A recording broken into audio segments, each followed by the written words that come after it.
I used to think something was wrong with me, that maybe if I talked less, smiled more, tried harder, he'd love me.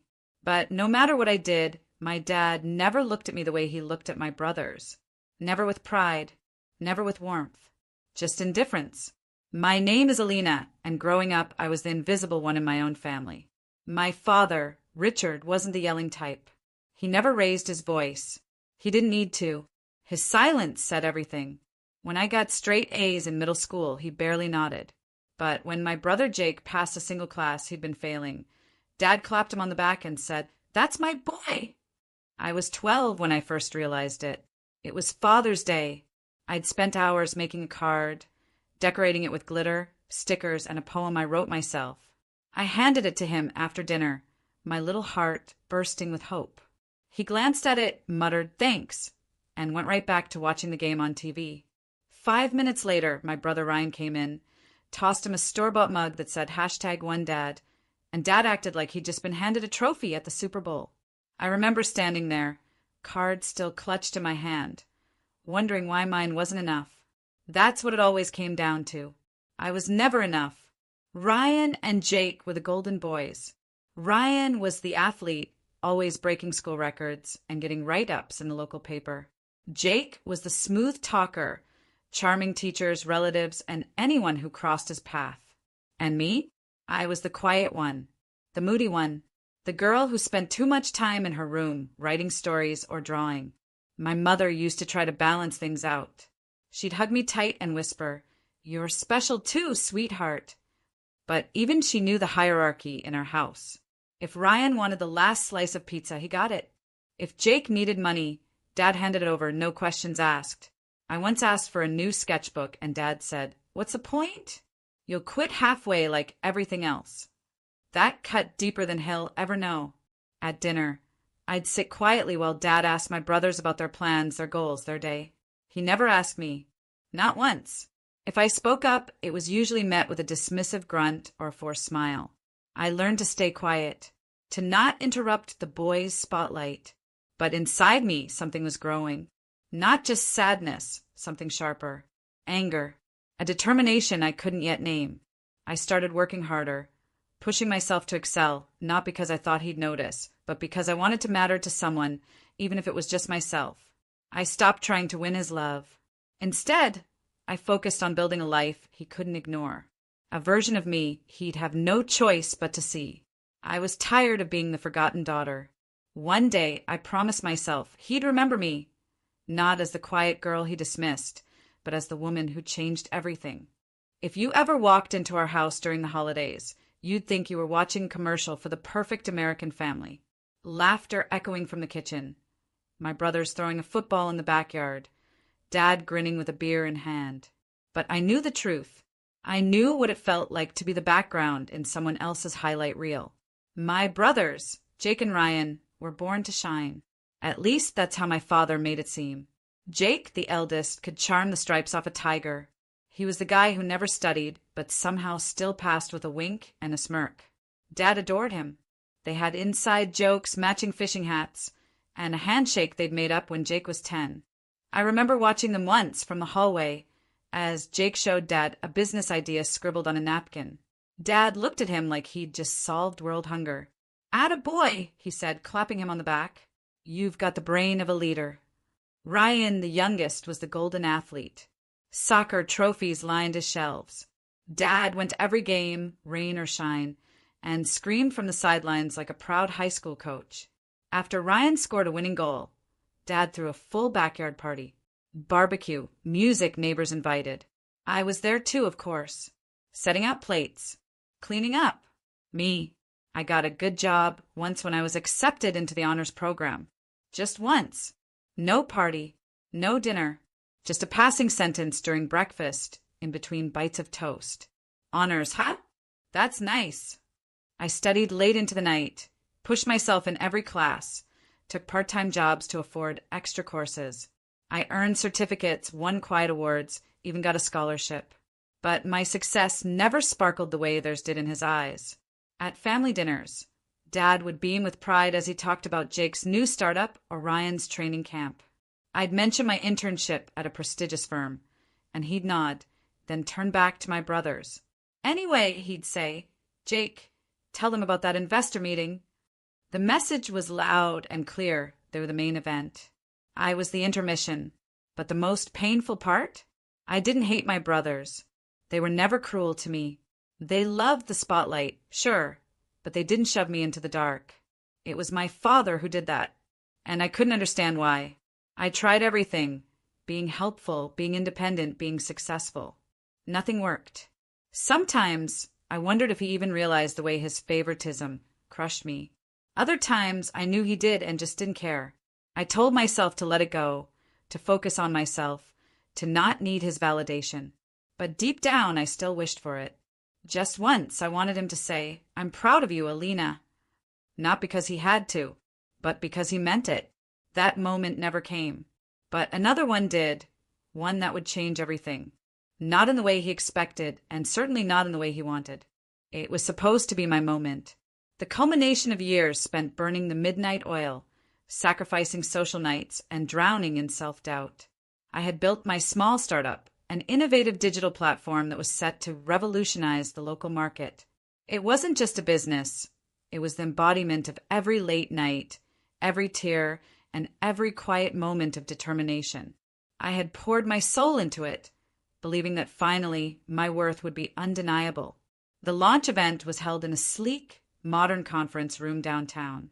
Investors, local press, and industry leaders poured in, their eyes full of curiosity and anticipation. I took the stage with a trembling mix of excitement and fear, my heart pounding as if trying to escape the confines of my chest.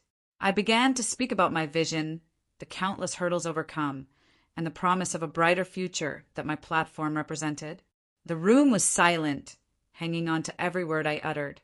For the first time, I felt seen, really seen, for what I'd achieved on my own merit. After the presentation, the energy in the room shifted. Handshakes and congratulations flowed in, and I even caught snippets of praise from seasoned investors who saw potential in my work. With a cautious smile, I made my way to a quieter corner, allowing myself a brief moment of relief and pride. Yet, as the evening progressed, that pride would soon be shattered. Later that week, the family gathered at home for a celebratory dinner, a habitual reunion that was as much about showcasing accomplishments as it was about displaying hierarchy. In the softly lit dining room, my brothers arrived with their usual effortless confidence, each exchanging stories of victories and milestones. The air was thick with unspoken triumphs that had long been crystallized into our family's tradition of favoritism. When the dinner began, my father, Richard, took his customary seat at the head of the table. Conversation flowed, but inevitably the topic turned to achievements. I expected a moment of quiet acknowledgement, a nod, a word of respect, but instead the narrative swiftly pivoted. My father, with his practiced ease, began recounting the family's latest feats. Ryan hit his third home run this season, he said, his voice brimming with pride, pausing for laughter from the gathered kin. And Jake, I hear you've sealed another major deal for your new venture. Fantastic work, son. His words rolled out like well-rehearsed lines at a family play, each one earning its due applause. I cleared my throat, attempting to insert my voice into the conversation. I've just launched my own venture, I began hopeful. But before I could elaborate, my father interjected with a dismissive gesture. Yes, we know you're busy, dear, he said lightly, almost as if he were referring to an insignificant chore. The room fell into a brief, awkward lull. A few nods were exchanged, but no one picked up on my intended pitch of triumph. That brief dismissal, that cold interruption, sent a shock through me. I remembered the countless times I had announced my small victories, only to have them reduced to mere background noise, overshadowed by the loud accolades of my brothers. In that moment, the weight of every ignored effort, every snub compliment, and every unspoken disregard crashed down like a tidal wave. The seeds of change had been sown. Sitting there, amidst the clamor of celebration for my brothers, I felt a fierce, burning clarity. I realized that no matter how far I climbed or how many milestones I reached, I would never be acknowledged by the person whose approval I had craved for so long. It was in that heart-shattering instant that I understood I could no longer play the quiet part in this tragic family drama. I would build a life so brilliant, so undeniable, that he could no longer dismiss me. And if he continued to steal my moments, then perhaps he'd finally face the consequences of his endless favoritism. After that dinner, something inside me shut down, not out of anger, but clarity. I stopped trying, not in the sense of giving up, but in the sense of no longer seeking approval that would never come. I didn't argue, didn't explain, didn't ask to be heard anymore. I simply went quiet. I started spending less time at family gatherings and more time in silence, just me and my goals. I moved out of the city, rented a modest but quiet apartment on the edge of town, and dove into my work like it was oxygen. The startup that I had launched, barely noticed by my own family, was now my world. It didn't pay much at first. I had weeks where dinner was just toast and instant coffee. I had to take freelance projects on the side to stay afloat. There were nights I cried quietly under my desk, questioning if I was even built for this. But for every doubt, there was a flicker of determination. I had no one clapping for me, no one cheering me on, but I was finally building for myself. I learned to fix bugs, write pitches, handle rejections, and chase clients with the kind of hunger only someone used to being overlooked could ever understand. Some nights I would scroll through social media and see photos of Jake at business conferences with Dad by his side, or Ryan holding yet another trophy with a caption about making the family proud. I'd feel that familiar sting, like a wound reopening, but I didn't let it stop me. Instead, I'd take a deep breath, close the app, and get back to work. My success wouldn't come from applause. It would come from perseverance. I grew in silence. No fancy updates, no family newsletters. Just long nights, stubborn effort, and the occasional client saying, "You're the only one who actually listened to what we needed." Those words felt better than anything my father could have said because they were real. After a year, the company started gaining traction. Our user base grew. A niche investor found potential in what we were doing and poured in seed money. I finally hired a small team, people who, like me, knew what it felt like to be underestimated. Together, we built something incredible. Still, I stayed quiet. I didn't send out the usual holiday emails. I didn't show up at family events with success stories to toss around like confetti. I let them assume I was the same girl in the background, living small. That's how I wanted it. But within me, everything was changing. My posture shifted. My voice got firmer. I wasn't afraid to take up space anymore. I didn't need their validation. I had found something better. I had found me. For the first time in my life, I made decisions without second-guessing. I bought my first car on my own. I signed the lease to a sleek office space with floor-to-ceiling windows, and I did it without needing someone to tell me, "Good job." I became the woman I had once only dreamed of becoming, the one my younger self thought she had to become for them. But now I was doing it for me. And in all that silence, I was building something far more powerful than a career. I was building freedom. I still remember the first time I walked past a mirror and didn't flinch. My reflection didn't look like the forgotten daughter anymore. She looked like someone who had clawed her way out of invisibility and created a life of her own design. And it wasn't loud or flashy. It was quiet strength, the kind that doesn't beg to be seen but can't be ignored. And soon, they wouldn't be able to ignore me either. Not after what I was about to do. I hadn't been home in almost 2 years. Not for birthdays. Not for holidays. Not even for the obligatory phone calls. The silence was mutual. No one reached out to check on me, and I didn't expect them to. That's the thing about being forgotten. You eventually become comfortable with your own absence. But this year I made a decision. I RSVP'd to the annual Father's Day dinner. No explanation. No follow-up. Just a simple, "I'll be there," in the family group chat. The reactions were a mix of emojis and passive silence. I could almost feel the awkwardness through the screen. The night before, I stood in front of a sleek black luxury car in a dealership showroom, signing paperwork under a fake last name I had legally changed to after launching my business. They wouldn't even recognize it. None of them had ever asked what I was doing or who I was becoming. Next to me sat a small black envelope. The edges were crisp, the paper heavy and expensive. Inside was a single legal document that would change everything. Father's Day arrived. I dressed carefully, not to impress, but to remind myself who I had become. Confidence in every inch of fabric. Power in every step. When I pulled into the driveway, the car's engine purred like a warning. My siblings were already there, clinking glasses and laughing on the patio. Dad was at the head of the table, grinning wide, drink in hand, the favorite role he played so well. His eyes flicked toward me, and for a moment, confusion broke through his usual smugness. Then a smile. Well, look who finally decided to show up. Everyone turned. I could feel their surprise and judgment settle into the air. I smiled politely. Hi, everyone. Happy Father's Day, Dad. The dinner was the same mix of forced laughs and subtle jabs. Jake talked about his new condo. Ryan bragged about another promotion. Dad nodded and beamed, like a king surrounded by princes.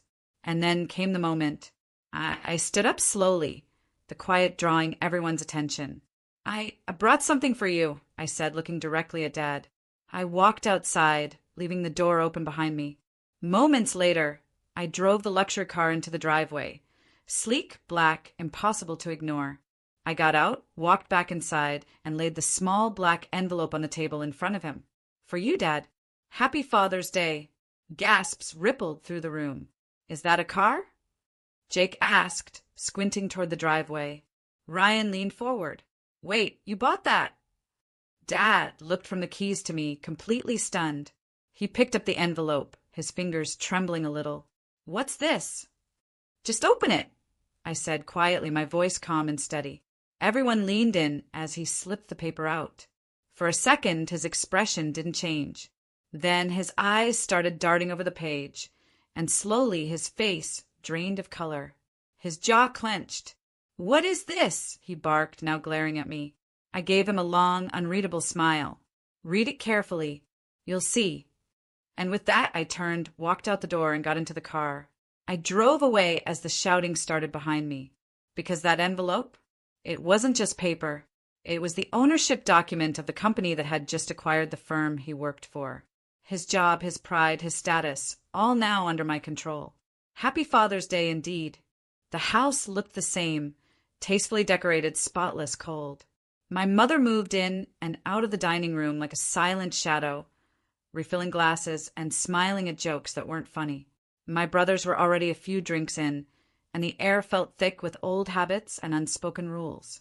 I sat quietly at the end of the table, the black envelope resting in my purse, heavy like heartbeat. The car keys were tucked safely into my coat pocket, parked just outside the window in full view of the driveway. The conversation swirled around me like I wasn't even there. Ryan talked about his latest investment win. Jake cracked jokes about people who still rent. And Dad, of course, nodded in approval, soaking in the pride like sunlight. So, how's business, Dad? Jake asked, lifting his glass. Dad chuckled. Busy as always. But, not everyone is cut out for this kind of pressure. Takes real backbone. He looked at Ryan. Good thing I've got 2 sons who aren't afraid to lead. I raised an eyebrow but said nothing. It wasn't even subtle anymore. Then he glanced down the table toward me. I could feel the moment shift before he even opened his mouth. And then there's the loser sitting at the table, he said, gesturing toward me with a smirk. Still pretending to be the black sheep, huh? The laughter exploded.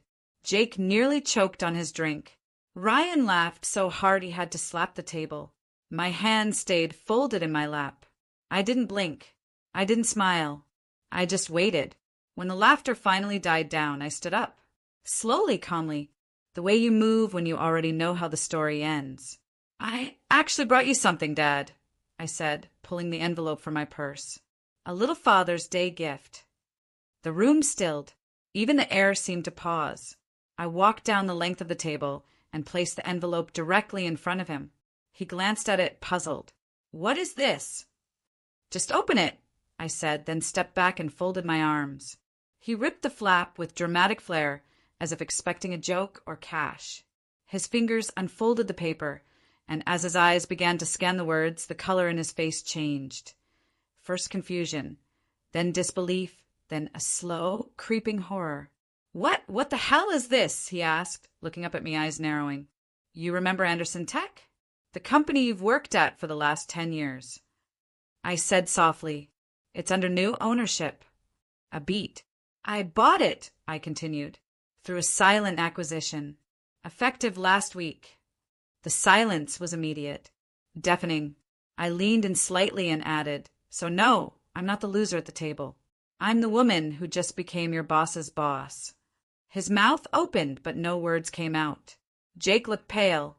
Ryan dropped his fork. And that car out front, I said, glancing toward the window. That was part of the presentation. But I'll be taking it with me now. I turned without waiting for permission, walked outside, and slid into the driver's seat. The sound of the engine roared to life, and just as I pulled away, I heard his scream from the open front door. It wasn't anger. It was fear. The car's engine hummed steadily as I drove away from the house. I kept my eyes fixed on the road, the weight of what I had just done settling into my chest. It wasn't about revenge anymore. It was about something much deeper. For years, I had let myself shrink in the shadows of a family that never truly saw me, and now I was standing tall, casting a shadow they couldn't ignore. But the weight of the moment wasn't the only thing pulling at me. I knew what was happening behind me. I could picture it as clearly as if I were still sitting at that table, hearing the deafening silence that followed my words. I wasn't there anymore, but my actions would speak louder than anything I could have said. Back inside, my father's hands were shaking as he held the paper. He looked from it to his son's, his lips moving as though he were trying to find words that wouldn't come. I could see the panic beginning to bloom, creeping through every muscle in his body, spreading like a virus. Dad, Jake asked, his voice suddenly small.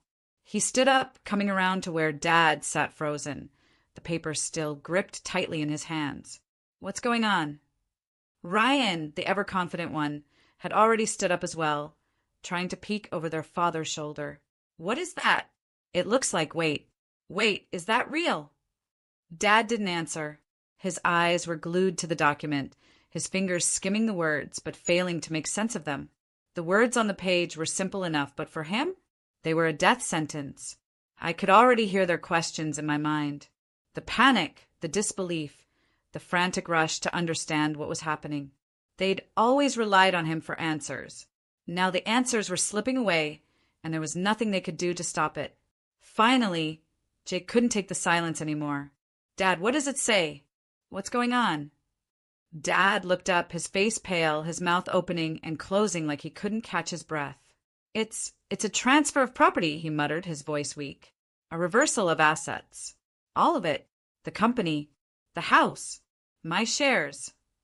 The panic in his voice was palpable. His sons froze. Ryan blinked in disbelief.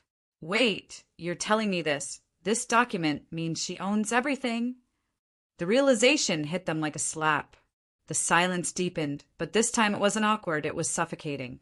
My father had always been the pillar, the one everyone turned to for stability. But now he was the one on his knees, his empire crumbling before his eyes. His sons had no idea how to process it. Jake staggered back from the table, his face going red. How the hell how could she do this? He hissed, his voice rising in anger. She's nothing. We're the ones who worked for this. How could she? Dad held up a shaking hand, his mind still trying to catch up with the magnitude of what had just happened. She's not nothing, he said, his voice cracking. She's everything. Ryan's eyebrows furrowed, his earlier cockiness replaced with uncertainty. What do you mean, Dad? What's going on? How could she? She owns it all, Dad said, his voice barely a whisper. She owns the company. She owns the house. Everything. Everything I've worked for, it's hers now. The words hung in the air like a death sentence. The sons who had once worshipped their father, who had seen him as the king of their world, were now faced with a reality they could hardly comprehend. They hadn't even considered her as a contender. To them, I was the shadow, the forgotten one, the one who wasn't enough.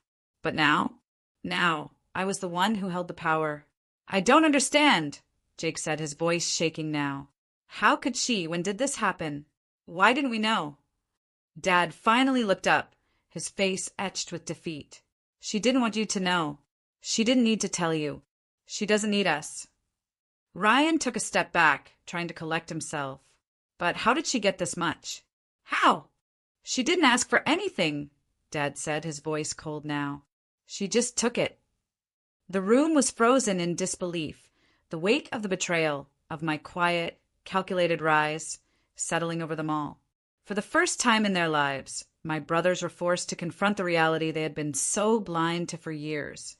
I was not the failure they thought I was. I was the one who had worked silently, without the applause, without the validation. And now, everything they depended on was mine. My father let out a long, ragged sigh.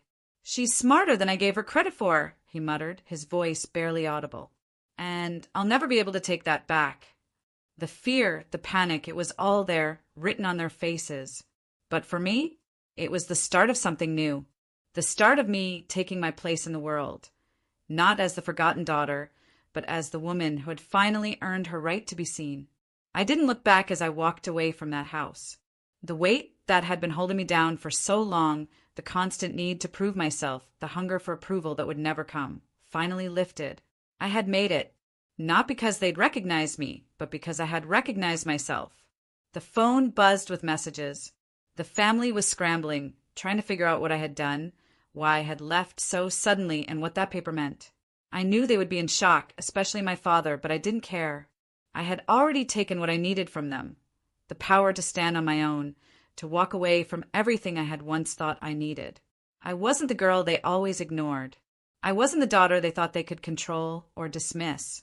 I was my own person now, free from the chains of their expectations. As the evening went on, I knew they were probably still sitting there, staring at that paper, trying to comprehend the magnitude of it.